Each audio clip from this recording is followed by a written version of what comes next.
We choose to go to the moon in this decade and do the other things not because they are easy, but because they are hard, because that goal will serve to organize and measure the best of our energies and skills, because that challenge is one that we're willing to accept, one we are unwilling to postpone. And therefore, as we set sail, we ask God's blessing in the most hazardous and dangerous and greatest adventure that man has ever gone. What if Kennedy had said, "We choose to explore ourselves, our conflicts, our attitudes, beliefs, and emotions, not because they are easy to understand, but because they are hard, because that goal will serve to organize and measure the best of our energies and skills, because that challenge is one that we are willing to accept, one we are unwilling to postpone. And therefore, as we set sail, we ask God's blessing on what may feel like the most hazardous and dangerous and greatest adventure that man has ever gone." And I ask, why have we chosen to explore the great beyond when we have yet to understand what lies within? Welcome to this pivotal episode of Emotional Algebra with Dr. E. While I wish we were gathering under better circumstances, recent shootings in our schools remind us of the urgent need for healing and understanding. For those who are grieving, I send you peace and healing and share in your loss, and I take a moment of pause and honor to all of those who have been lost to these acts over the past quarter century. In my 3 decades as a psychologist, I have witnessed the resilience of the human spirit as well as the shadows that can cloud our paths. I have seen children blossom into remarkable adults, and I have seen bright souls struggle, feeling lost along the way. My aim today is not to dwell in despair, but to illuminate a path toward hope, to inspire us to work together toward a future we may have thought lost. Together, let's cultivate healthier children, stronger families, and vibrant communities. As it has been said, change will not come if we wait for some other person or some other time. We are the ones we've been waiting for. We are the change we seek. I used to travel annually to Haiti, a country torn by struggles, where I led community building workshops. And also traveling to different places in the world, some with great challenge, I've confirmed my belief that we all experience the same emotions, yet it is our responses to them that define us. In other words, we have more in common than we may believe. As I see the challenges that we all face and want to bring more understanding, I try to live by the quote, "Be the change you wish to see in the world." And I hope that we can all be a part of that change together. I feel that many of our communities are suffering, and frankly, our nation is a collection of communities. As has been said, united we stand, divided we fall, and we are divided in so many ways today. Building a community requires trust. Without it, we are just a bunch of people living around each other. And today's reality is that so many feel lost, isolated, and at odds, and our kids feel it too. Why do we feel this way? Too often we see and believe that this is a world about people wanting power over us rather than power with us. Fear and betrayal, among other emotions, drive us to this behavior. And too many young people come to believe the same, and trust feels lost to many. Because of what I see as a lack of understanding of emotions, we react to them because of our views of power, rather than consider that each emotion may have a purpose. I believe that the ways in which we view power is destructive. I also believe that we view our emotions through that same lens of power, and we can see where that has led us. I believe that we require a cultural shift. We can't keep doing the same things over and expect a different result. When I teach about building communities and cultural change, I see that it is so important to help adults recognize the ways that they have been broken. while guiding young people to see the ways that they have been breaking, and also then to seek to guide them all toward a healthier, more empowered life so that our children can be who they are meant to be. Let's not forget that we shape our children's beliefs and behaviors. They are not merely products of circumstance. They are also reflections of our guidance. Our and our children's beliefs and attitudes are molded by every experience and every observation. And when those countless experiences feel painful, it's like a death by thousands of paper cuts. These small wounds can erode the potential within us. Isn't this how so many of us have felt?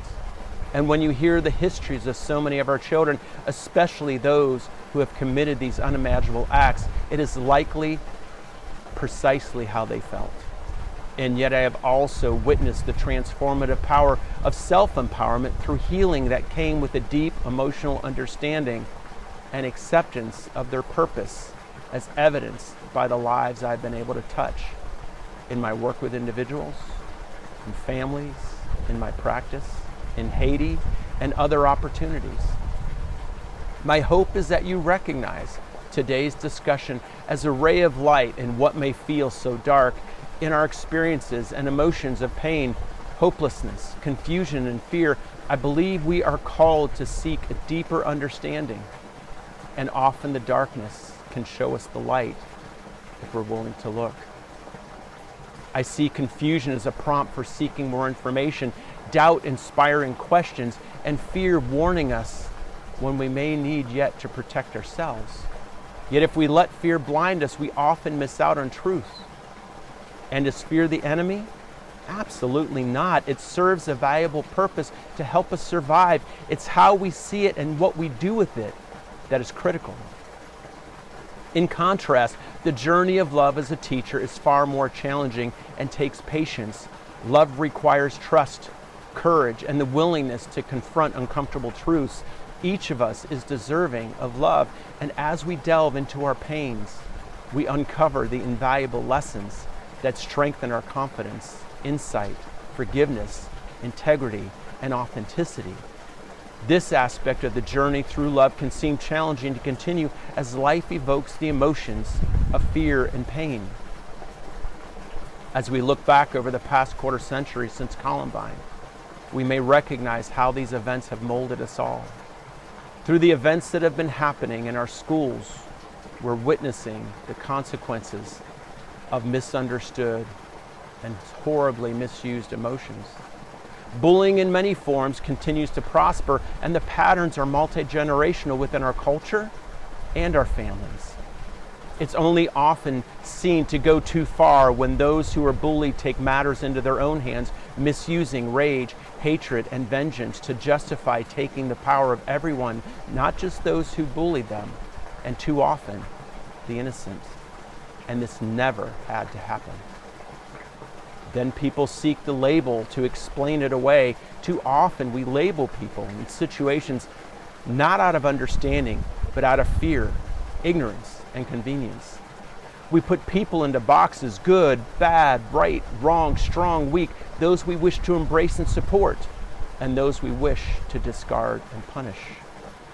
Yet we must acknowledge that every individual carries a story, pains that deserve compassion. Labels like monster or evil, deranged or coward only deepen our divisions and alienate those who need our support the most.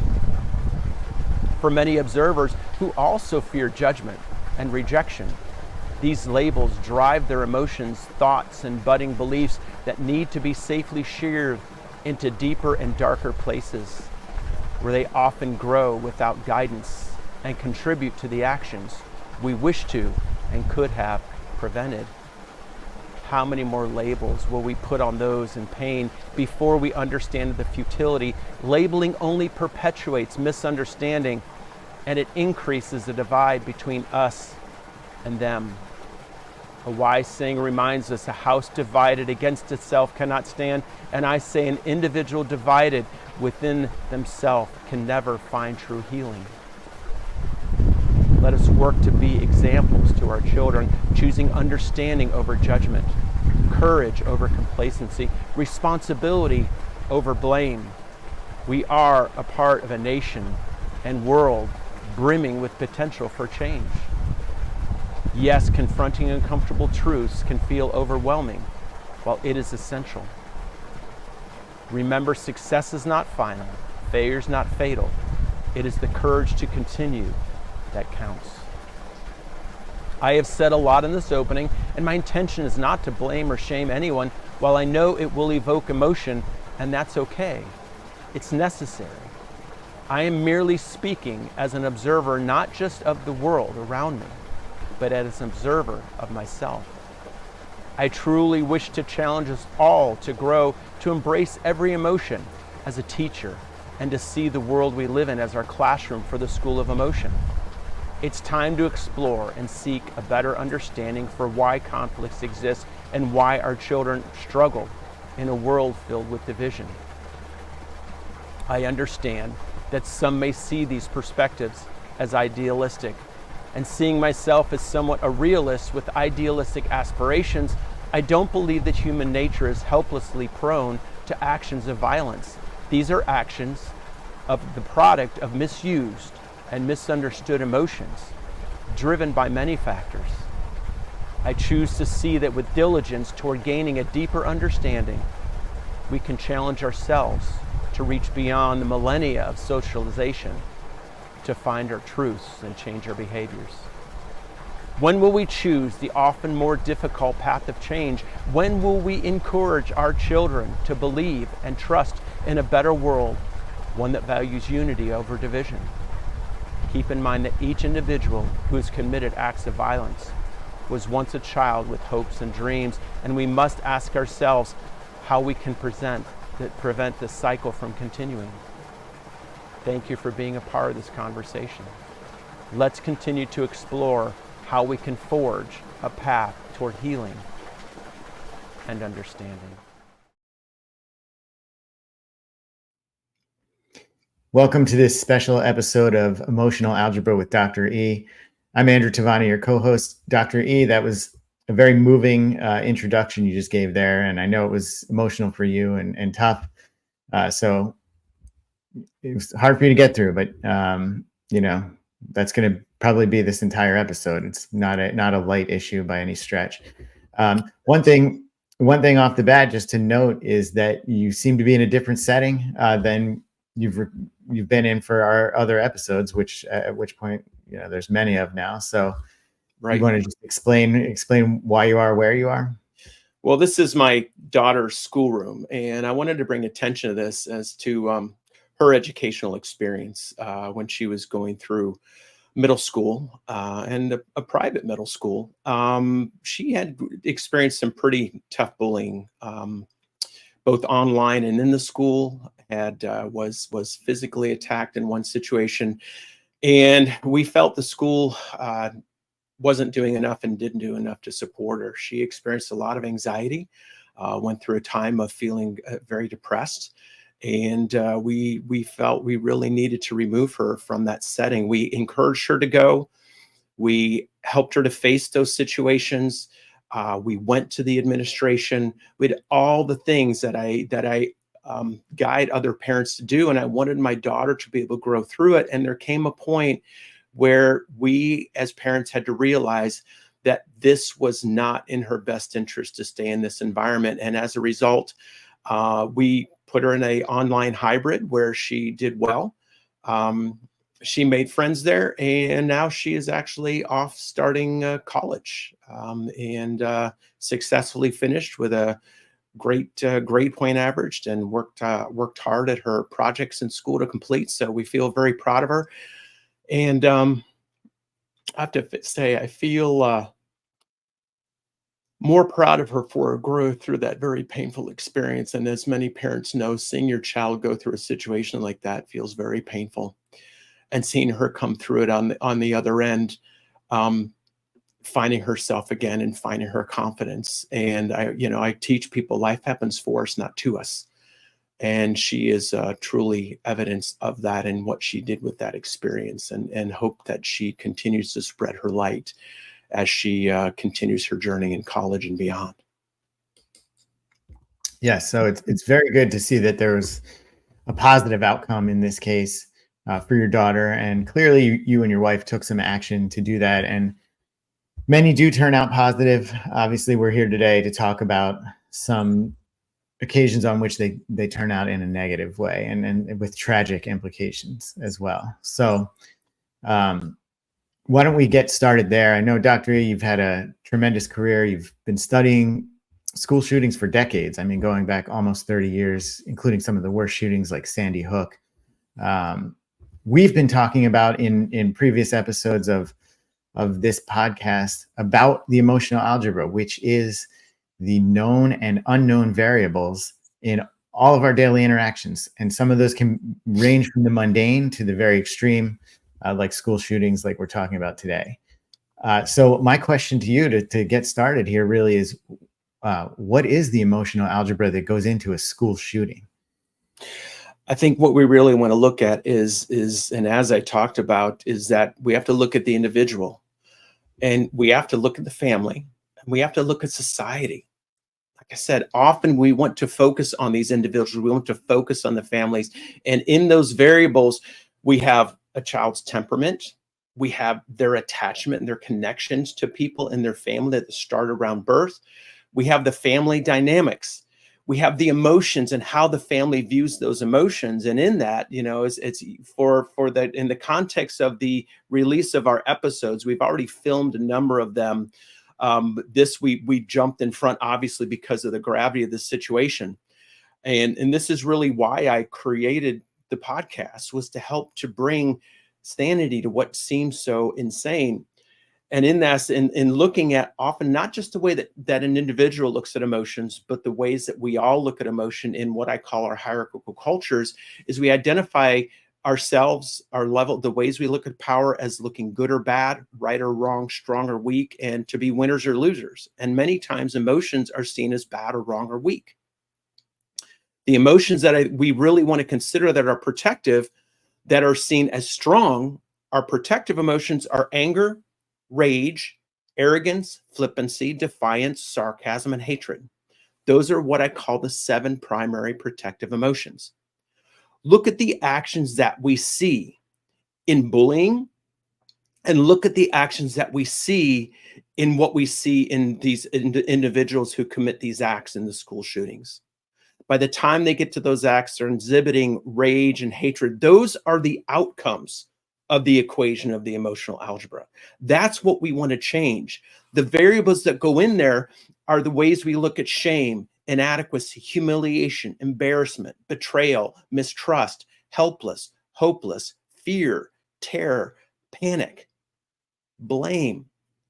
All those emotions, as we look at them, even the connections between those emotions change over time from what was maybe additive.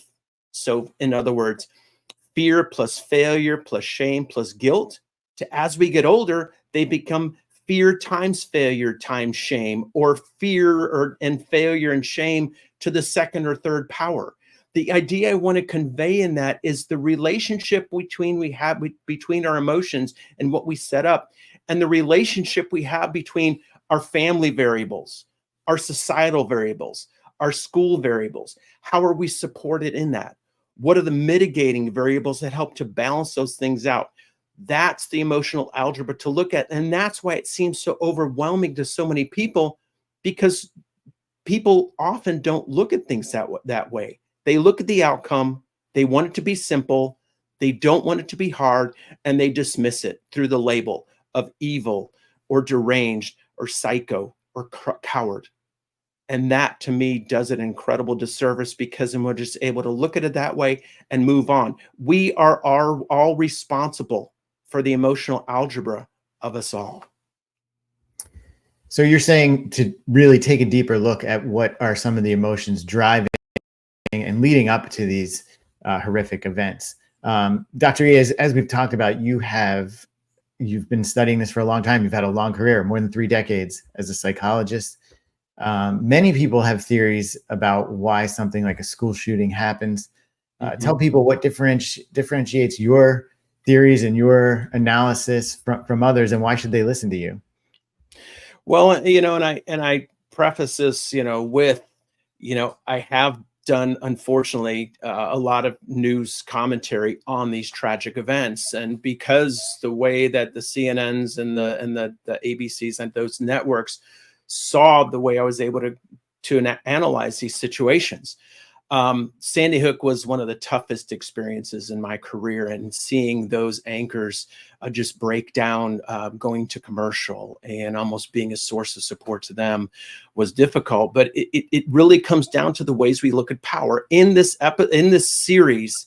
We just started. Y'all just might have started episode 1. We're going to talk about, again, the hierarchical models of power, to me, that I feel are destructive in the ways we look at that in the world. We're going to move to equity models of power and finding balance and finding equity through those situations, and shifting the ways that we look at emotions, not from being good or bad or right or wrong or strong or weak, but in seeing them as their purpose and what I call emotional specificity, that there is a reason, a singular reason for every emotion. Emotions are there to teach us things, tell us things, show us things, do things for us, and or help us do things for ourselves.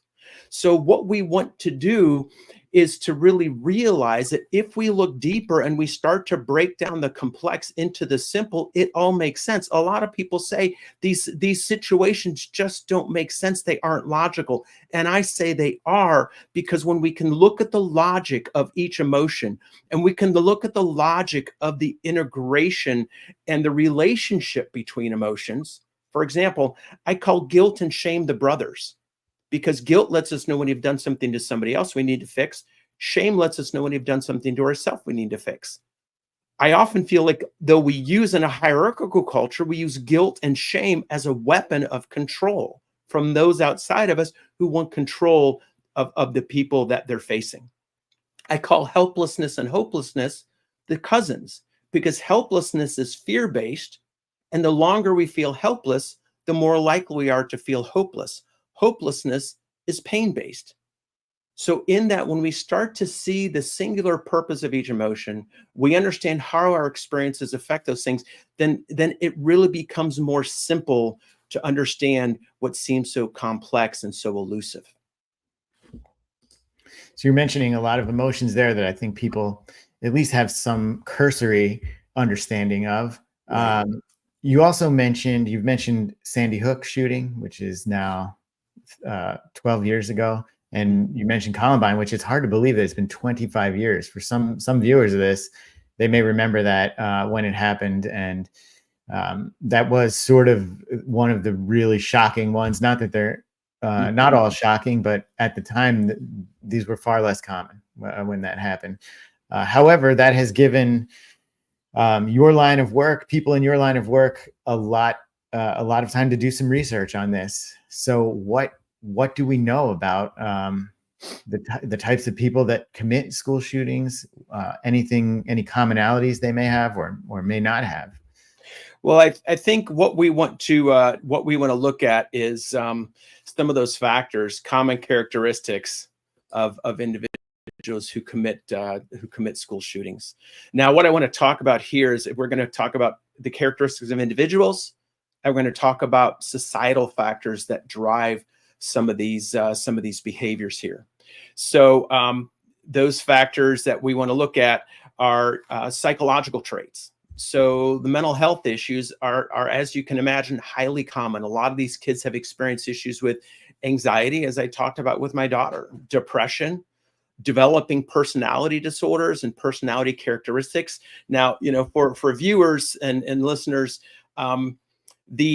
the issue with personality disorders is technically they can't be given that diagnosis until they're 18. And many of these situations, we're talking about the people committing these acts. And I don't want to call them shooters, because you've labeled the person. These are people committing these acts.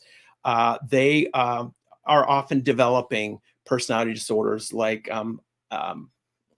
psychopathic. They might behaving in more narcissistic ways, in borderline ways, and a lot of these behaviors that lead to really dysfunctional adult lives. So we want to see that there's still informative times of these, while many of these behaviors may be ingrained. So in that, intervention is key, and early intervention is key. And that's what we want to look at in family dynamics, and we'll get to that in a little bit as well. Other issues are anger and hostility. Well, I always say that I don't really determine or focus on diagnostics when I work with people. I focus on the emotions that they feel, because to me, disrupted emotions are the precursors to many of our psychological issues. I say the core emotion of anxiety is helplessness. The core emotion of depression is hopelessness. And remember, I talked about helplessness and hopelessness being like cousins. So first, people often experience fear, and as they feel more helpless, the longer they feel helpless, the more likely that's going to feel painful, and then they move into hopelessness. So in that, we're looking at that. And then where does anger come from? Well, as we talked about, anger, rage, arrogance, flippancy, all those emotions are protective always. They never come first, they never come alone. So what I'm always wanting to do when working with people is I don't focus on the anger so much. I focus on the emotions that contribute to the anger, the feelings of betrayal, guilt, shame, inadequacy, unlovable, unworthy, abandoned, rejected, neglected, violated. You can see there are a number of those emotions. Also, when I'm working with people, and I realize, I hope you come along on the journey of watching the podcast and seeing this, I have a list of over 260 emotions I show people, and we walk through those. So the reason we walk through those is I want people to see which ones do you see as strong, good, or right, and or which ones do you see as bad and or wrong and or weak. And how do you feel like you can win in this world as the way you see it? When we don't feel we can resolve our issues and we start to act aggressively, that's about wanting to have power over people. That's about people who feel bullied and victimized, and they don't want to take it anymore. Often they come from a place of learned helplessness, and they go to a place of justified persecution, is what I call it.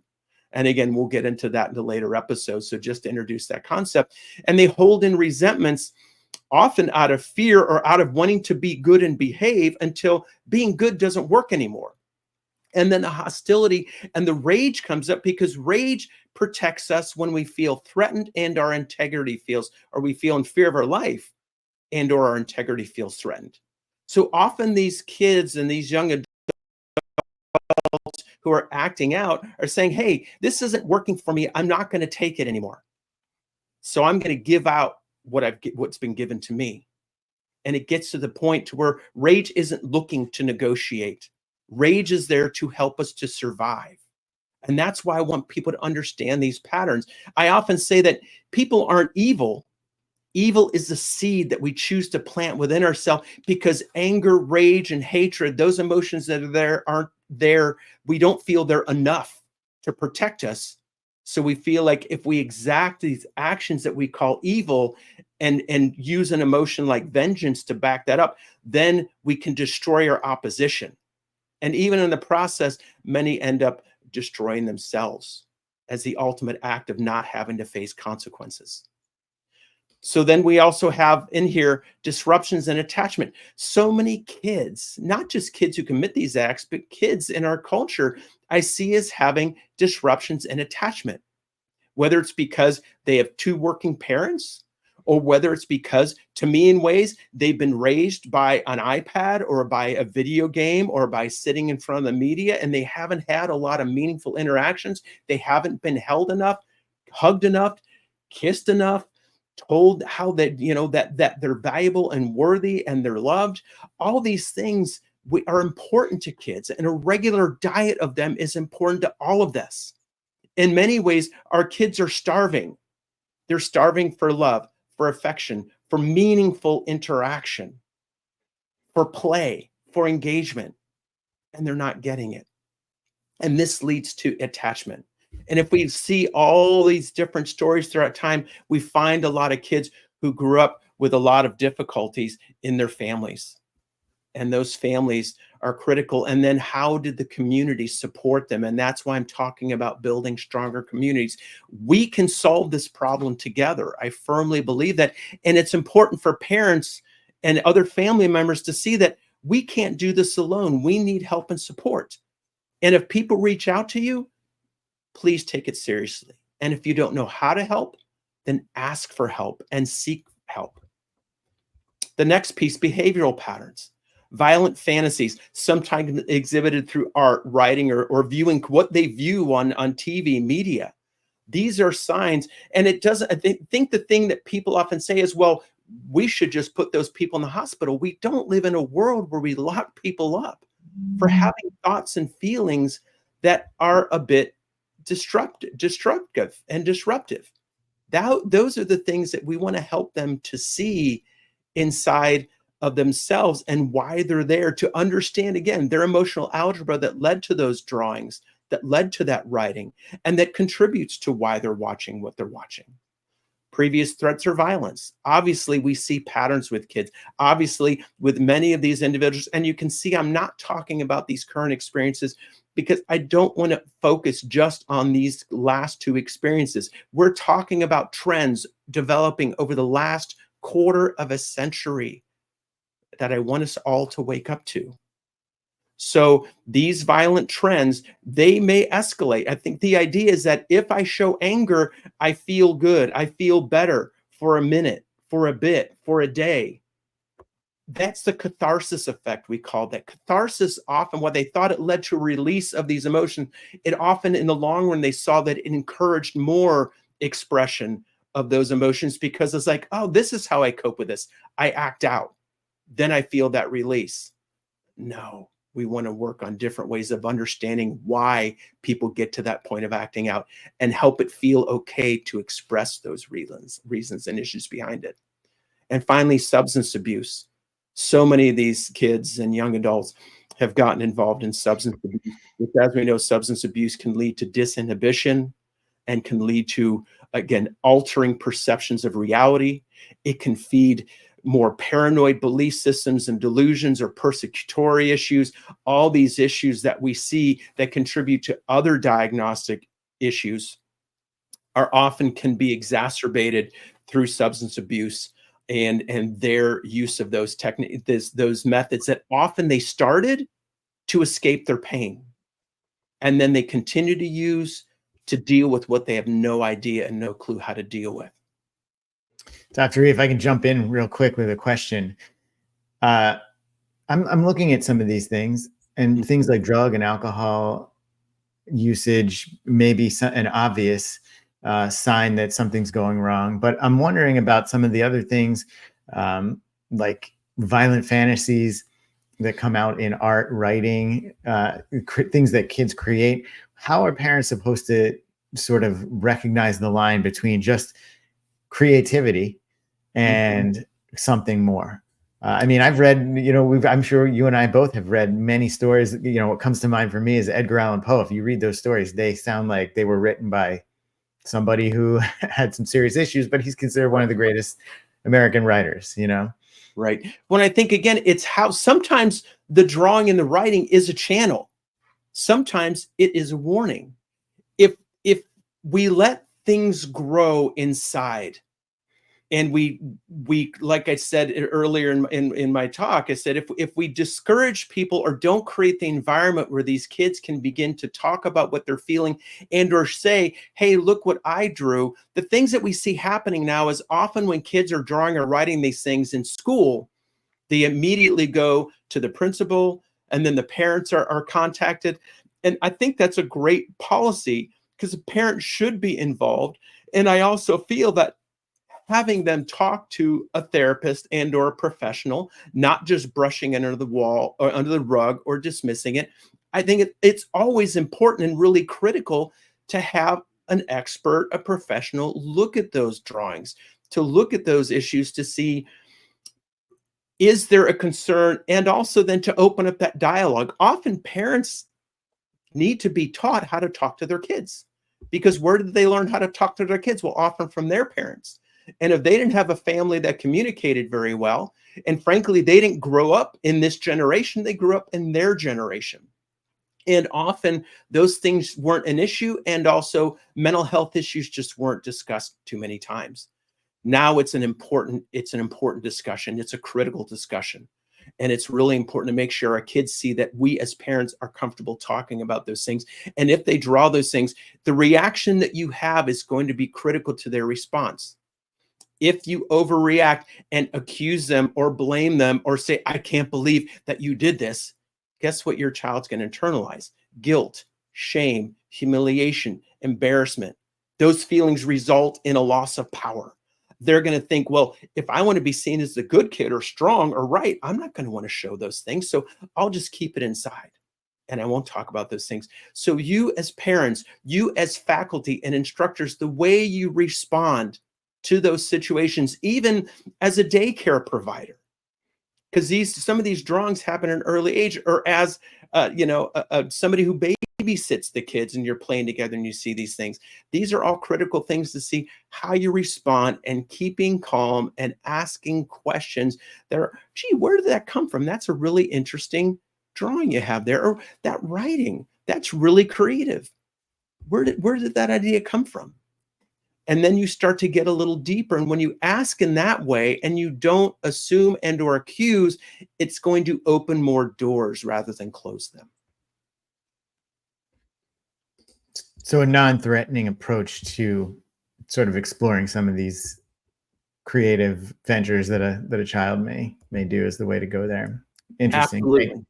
And also, to me, getting down on their level. There's so many times when I talk with kids that I don't stand up if they're sitting. I squat down and get at their level, or I will sit at their level and we'll both sit together. But I don't stand above somebody because that evokes a feeling of threat. It evokes insecurity. And if I'm feeling guilt and shame and embarrassment that I feel singled out about this, and then somebody standing over me, it's going to evoke things that are going to pull me back to younger ages. Again, we'll cover these issues more in depth in future episodes, but just to introduce those ideas to viewers and listeners. Yes. Okay, so moving on. Mm-hmm. So demographic factors, as many of us know, again, these are adolescents and young adults.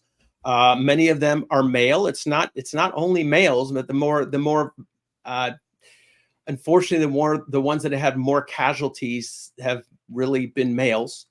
And why is that? So what's the characteristic of a male? Well, males we are driven to testosterone. We have a lot of these adolescents who are moving into their bodies are changing, the neurochemistry is changing, testosterone is becoming more of a factor, and that's going to drive more assertive, more seeking power / aggressive. It can be aggressive behaviors. Again, the difference between assertion and aggression. We want to look at that. And in that, we want to understand that while these are tendencies, it doesn't have to be limited to these things only be seen under a hierarchical model of having power over. You can have power with people and also feel empowered and express your tendencies of your testosterone in a way that respects everybody. That's where it's education and understanding and reevaluating the way we've seen things. So, and when, I read a book on parenting years ago, an adolescent, and said, adolescence is like temporary insanity because of all these chemicals going on inside, and our brain is adapting to them. Our thinking is trying to adapt to them. Our emotions are trying to adapt to all this change going on. And if we grow up in a place where we haven't understood our emotions, when we add stress to that environment, it's going to increase the impulsivity and the feeling of out of control. And I always say this need for control is based in fear. And often people want to take control through these ultimate acts.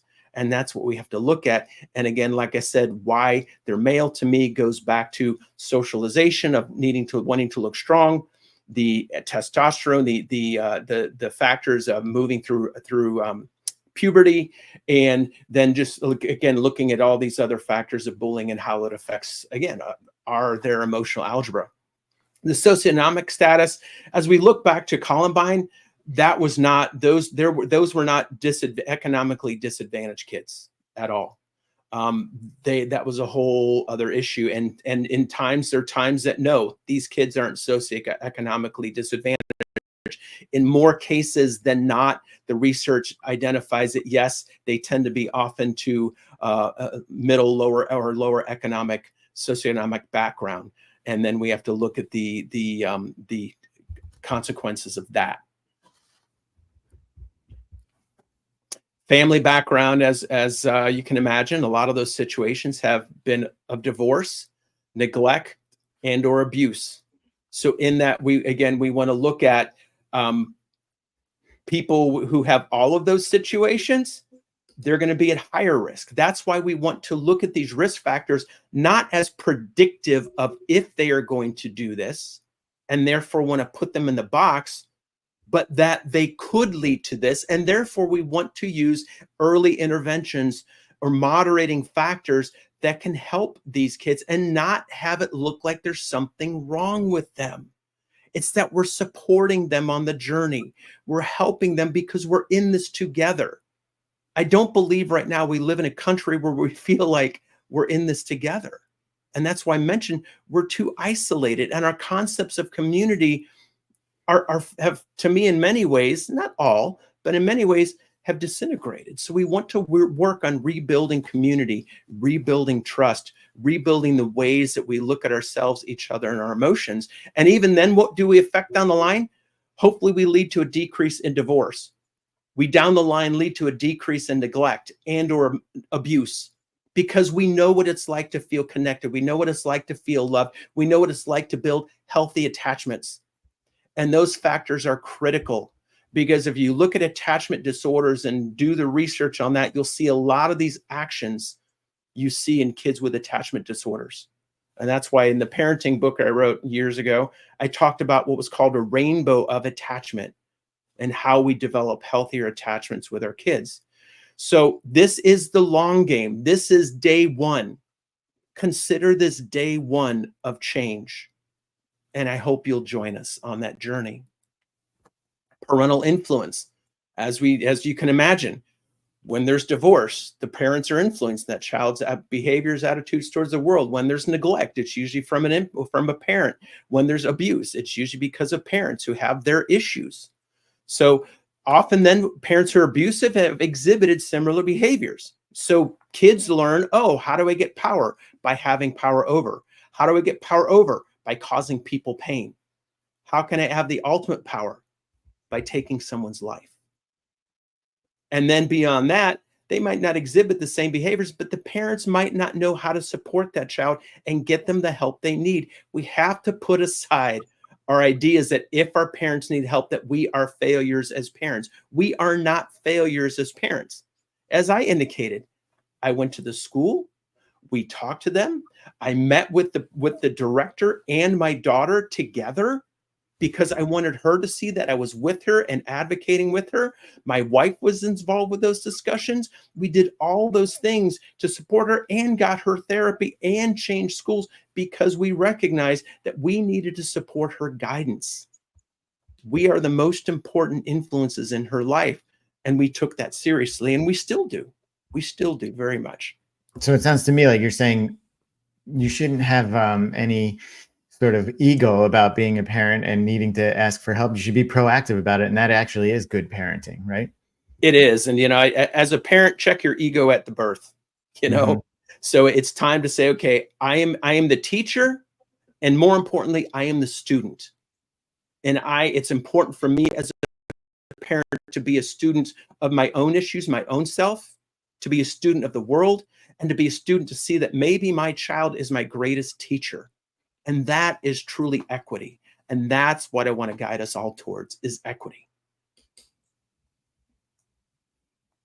So as we move on to social dynamics, we have, again, as many of these kids, most of these kids are bullying victims, chronic bullying, year after year, after day of this, of being made fun of, teased, minimized, having their families made fun of, having anything that kids could find. Well, why do kids bully? Because they want power over, because they have felt victimized. And the pattern continues because they're seeking power over somebody who's sought power over, somebody who's sought power over, and so on and so on and so on. And it's not just that we present these programs and tell kids don't do it. Because even my daughter said they have bullying programs and they don't do anything about it. Teachers, some teachers let bullying continue. Some teachers are the ones who are just happy they're not being bullied. And I know this may evoke emotion and a reaction. I am here to help us to wake up and to see the truth, to help us be real. It's not an attack. Teachers have one of the toughest jobs in this world to me, and they're underappreciated. And the value that they bring to our kids, well, they also come to those jobs with their own stuff, and they came into that job often to make a difference. They came in that job to make the lives of others better, and instead they feel like they have to break up fights, look for weapons, pat kids down, stop these conflicts, that they have a tough time in their own life and their own conflicts, and they often are. How many teachers have been felt permanently traumatized by their witnessing and experiences with school shootings? How many have sat between the outside and the door, leaning against that door, potentially trying to protect their classroom from bullets coming through that door? Yeah. Not only that, Dr. E, but how many have died actually and given their lives? I mean, in the most recent case, 2 teachers were killed in that shooting. Exactly. Doing their job and then some. A teacher's job shouldn't have to be to protect the lives of their students. It should be to foster the growth and the excitement and the wonder of learning. And that's why, again, I'm promoting and I'm asking for cultural shift and change. So desire for recognition. Some of the comments and labels I've seen and the easy to dismiss things are, these people just want attention. Why do people want attention? Sometimes it's part of our temperament. We might be led to gain attention. However, a lot of times people who seek that attention is because they feel unloved. They feel neglected.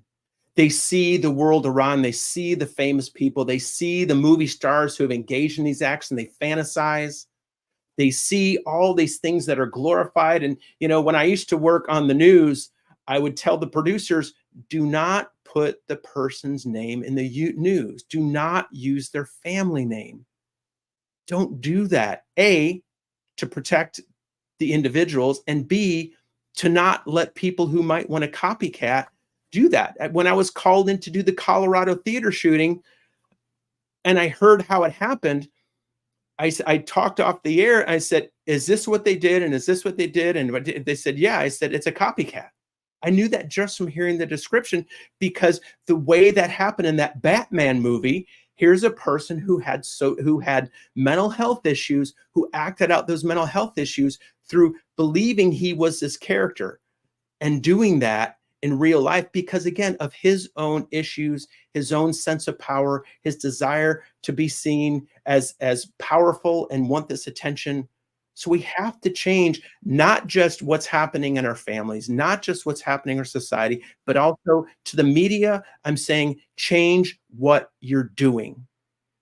To get the headline, to get the news first, and to put the name out there is not helping the problem. Stop and see the wisdom in stopping. Be a part of the solution, not a part of the problem. You can see I'm passionate about this. I've been seeing this far too long, just as we all have. I take my frustration, I take my helplessness, and I channel it into passion, not rage, not anger, but the passion to help affect change. And that's what we want to see. Access to weapons. Too many times, kids has access to firearms. They're easily accessible from their families. We've seen that too many times. Gun safes are there for a reason. If you can't afford a gun safe, then consider your choices. If you have a family member that can have those guns, make sure they're protected there. If you have neighbors that have them, do your best to see that they might have them and maybe have sometimes that difficult discussion. We don't get a second chance. We don't get a redo on these things. And their familiarity with weapons. I believe that it's perfectly good to teach your kids about gun safety, to teach them how to fire and safely fire firearms.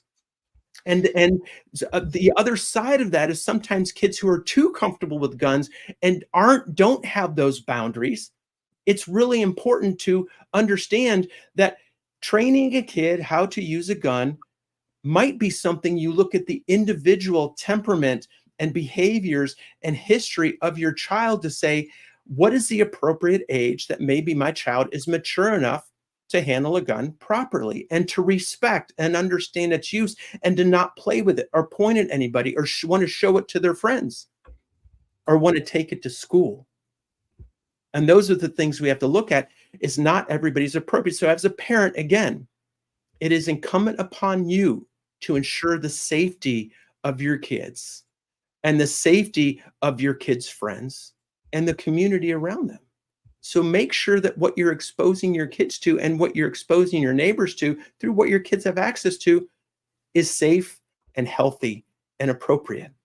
So in this, sometimes in teaching your kids how to use guns, sometimes I would ask her, I think in most situations, it would be appropriate to talk to a professional to say, this is my kids' behaviors. This is my history. I grew up hunting. We're a hunting family. This is what we do. I want my kids to feel comfortable with using guns and hunting. And what are your thoughts on that? So I don't want this to be about litigating who can use a gun and what type of gun. That's not what this is about. This is about the psychological use and appropriateness for a parent to consider when they're making that and those decisions. And that's what I want to be very careful to draw the line in this discussion today, because I know these discussions evoke emotions. Right. So you're saying you're not suggesting there needs to be any new laws enacted, or you're not talking about from a legal perspective. You're talking about it more from just a straight, responsible parenting perspective. This is only about parenting. I am not here to talk about gun legislation or this. That's not my role. That's not my place to me in this discussion. So as we move on, societal factors contributing to the increase in school shootings. Cultural attitudes towards violence, normalization of violence. Well, again, look at the amount of violence in the media. I will go back and reference. I did a CNN interview during when they were doing the beheadings in the Middle East. And at that time, I said, this shouldn't have been on the media. This shouldn't have been shown. That when people see things, it makes it okay. It makes people numb to it. And I remember after the Sandy Hook shooting, Sanjay Gupta had made a comment on the air, and I commented about that. I really felt we really needed to look at our video games and exposure to video games. And there was there were comments on that people had afterwards about what are you saying? And what I say is it's not about everyone that we have to see at risk. It's about the few that are sensitive to these issues. Now, what's happened in the media?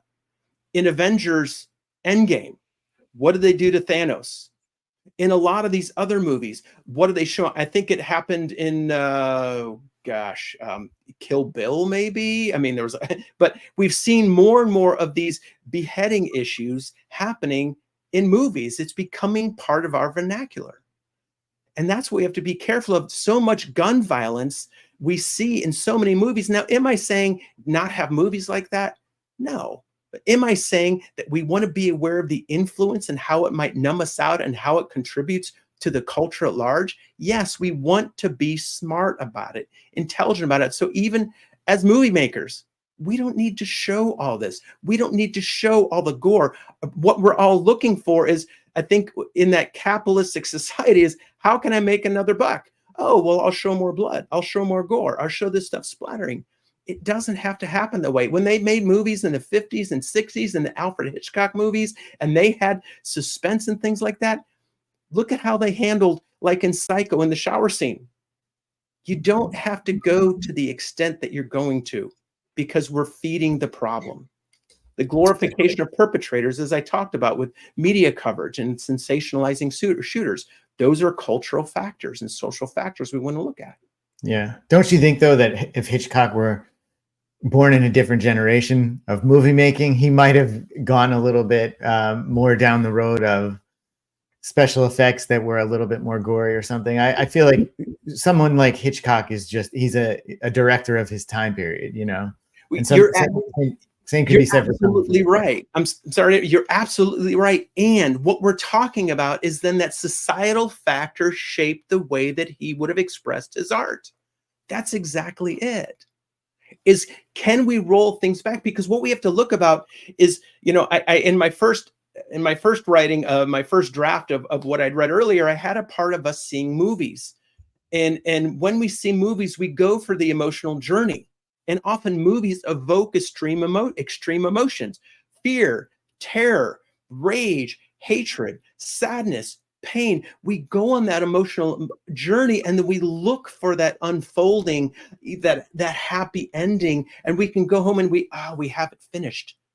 But what happens when somebody experiences that in the daily life and there is no happy ending or there is no finish? It continues to grow and evolve. So again, you made an excellent point, Andrew, about the evolution of our use of violence in our media culture and our movie culture. And I'm just asking for people to be smart. I'm asking for honest discussions. I'm asking for parents to realize that when you take your kids to these movies, you're contributing to the formation of their attitudes and beliefs that become part of their emotional algebra later on in life. Right. And I just, you know, not to belabor the movie point, but that's why there's ratings on movies, and parents should heed those ratings. Correct? Right. Yeah. And I would even say that I don't necessarily even agree with some of the ratings on some of those movies. I think some of the raters have become numb. Yeah. Yeah. I mean, I've noticed that too. It seems like a PG movie today versus a PG movie when I was growing up are quite different. Okay. Right. Let's move on here. All right. So mental health awareness, we really want to be more aware from a mental health aspect and not look at this idea of stigma. Too many places and too many areas, especially where there are more disadvantaged populations, between the arrogance of saying, I don't need help, and feeling like it's a sign of weakness, as well as not having proper and good access to mental health care. There are a lot of people providing mental health care, and there are qualitative differences between the quality of mental health care provided. It doesn't matter the demographic necessarily, but always be aware of the quality of help that you're getting and be willing to ask for more. Be willing to challenge, if you are in mental health care, the quality of mental health care you feel like you're getting. More information, but be willing to ask for help and be willing to know that, yeah, we're all in this together. And this is where I really feel like we need to see the urgency of this. Our schools may need more security now. I don't disagree with it, because we live in this place and how kids are behaving now. Yet we also need to make sure we're providing the resources to our kids and to our adults now, so that one day we can remove those metal detectors and not have so many security officers. But right now, we may have to look at contributing to both funds, mental health and the security issue, because it right now is something we're addressing right now. Bullying and social isolation. So again, increased bullying and cyberbullying. That's an issue we've been addressing for, 15, 20 years. Again, back when people figure out how to use it to push people around. It's an expression of our power and the ways we're looking at power. So we start to address the bullying issue, and we as adults stop bullying, and we as adults see the issues that we've contributed to. Again, understand how we may have been broken. Understand how we might be breaking our young adults and kids, so that we can let our children be who they were meant to be. Dr. E, yes. Dr. E, do you think that bullying today, with cyberbullying being an aspect of it, is worse than it was, say, pre-Columbine, pre-internet, what it is now? I think it's different. I think the intensity of it is there. I think it's happens in different ways, and therefore the intensity can be much more. So you can't escape it. Some kids used to be able to, like I used to be bullied when I was a kid. When I went home, I could get away from it. Right. Because I went home. When kids are going home now today, now they have to be. My daughter was bullied at school and on social media. And that the main kind of person who was bullying them, they didn't really get the help that they needed because the family didn't really, from what I understand, didn't see that they needed that help. So that's again where we have to see it's different, and it can be much more intense, and there's no escape. I think that's one of the big differences that I discriminate between. And as we say, again, the social media influences just amplifies that isolation and harassment. So again, no escape. Access to firearms, easy availability, and we can see now we're getting into seeing there's a lot of overlap between our societal issues and these issues as the individual. So again, we're all in this together. We all are part of the solution. So see what we can do together. Increase in that ease availability when kids are impulsive, and I talked about that before, it increases their access and availability to a weapon that they can act impulsively with, as well as a gun culture. I think we have to say that with all the discussion of guns we do have a gun culture, and we just want to see that and own that and see what can we do to change that, to help this be a more civil discussion when there's so much emotion behind it. And that's the challenge, is how do we bring civility when there's a great deal of fear around the idea of us people wanting to have rights and people wanting to protect each other. It's hard to find that balance. So again, family dynamics, dysfunctional structures, divorce, neglect, or abuse, parental influence. Parents may behave similarly or not provide adequate support. Again, societal factors, economic factors, poverty and inequality, increased feelings of hopelessness and frustration from living a life of poverty. Envy and feelings of jealousy. Well, envy lets us know when something has something we'd like to have. Jealousy says, I want that, and I'm going to take it. And those issues are part of the equation there too, and how that plays out through frustration. And then community disinvestment, lack of resources, and recreational facilities. Recreational facilities are important because it gives kids something to do. And when those activities are also able to be kind of supported, monitored, and supervised, you're not leaving kids in places where they could be bullied. So some kids who are bullied don't go to the skate parks or don't do the other activities because it's another place they're bullied. So we want to support respectful behavior and healthier behavior, even in those environments that they are there. And then again, access to mental health. Can people afford mental health? Educational environments, again, lack of safety measures. In a lot of schools, yes, they have safety measures. They have all the things there. They have the lockdown rules in place. They run drills. And still, sometimes that's not enough. And still, there are those schools that don't have the adequate plans or they don't have the financial ability to put all those factors in place, or they don't have the support services that can help prevent those events from happening. Classrooms, when they're overcrowded, there's limited individual attention. Sometimes kids, their best place, their most quality interactions can happen from teachers, because at home they don't have that quality interaction. And then they don't have the student support.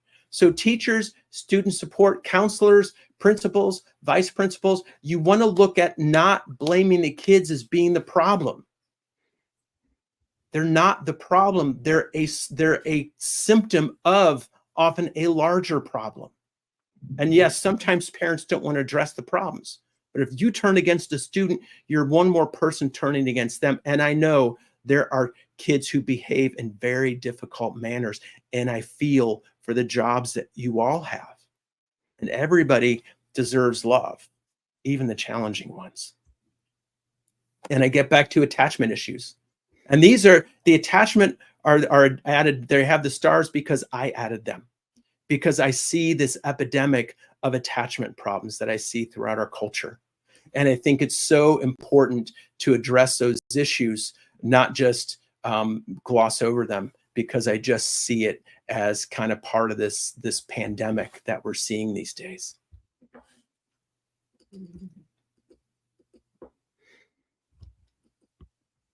Dr. A, a lot of interesting things there, a lot of things that explain what drives these behaviors.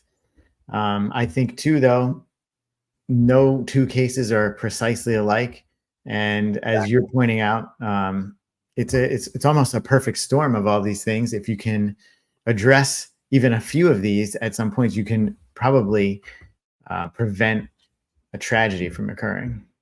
You are absolutely correct, Andrew. And I think that's the thing, is these are the pieces of that emotional algebra that I want people really to look at and to focus on, and be a part of the change, not apart from the potential for change.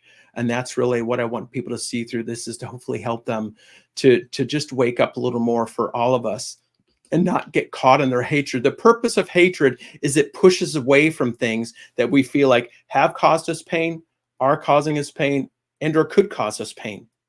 Often what we're pushing away from with our hatred are our own emotions, or our beliefs, our attitudes. So when we turn and we see that value of hatred and what it's trying to do for us, and we do, and rage, like I said, protects us when I feel in fear of my life or my integrity feels threatened, and arrogance protects me with the shield of false pride. I can go through a purpose for each of those emotions. Then we start to realize, oh, wait a second. Protective emotions are trying to do something for me, but just because they're trying to do something for me doesn't mean they're doing what's in my best interest or the best interest of others. So I hope you see the wisdom in becoming a part of seeing your passion channeled through love for finding solutions to this, rather than being caught in the fear and pain of what you have not been able to understand as of yet. Absolutely. And as we've talked about in other episodes, which people will eventually discover, there is an element of being observant of all these things, not just within others, but within yourself. And there is some personal responsibility in that. And I think it's important, all the things that you've shown us today and discussed here. Dr. E, I know you want to close this episode with some final thoughts. So yes. why don't you go ahead? Yeah.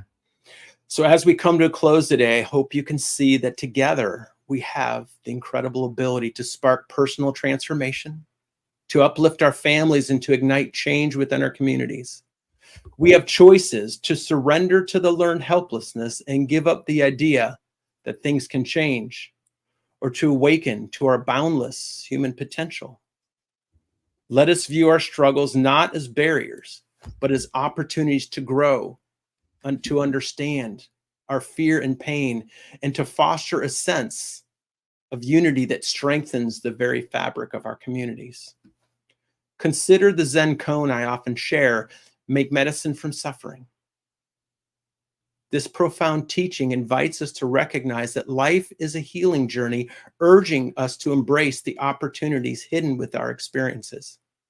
When we choose to heal ourselves, we can become the healers, extending our compassion to others. The power to shape our world is in our hands. What kind of legacy do we want to leave for the next generation? Will we build vibrant, supportive communities, or remain isolated, merely coexisting? As we conclude this episode, I invite you to reflect on how you will carry this experience forward. And to bring it full circle, join us on the journey, not just to explore the far reaches of the world of emotion, but to delve deep within yourself and uncover your truths, because that challenge is one that you're willing to accept, one you're unwilling to postpone. And therefore, as we set sail, we ask God's blessing on the most glorious and greatest adventure that man has ever gone. Until we meet again, let's embrace this path together.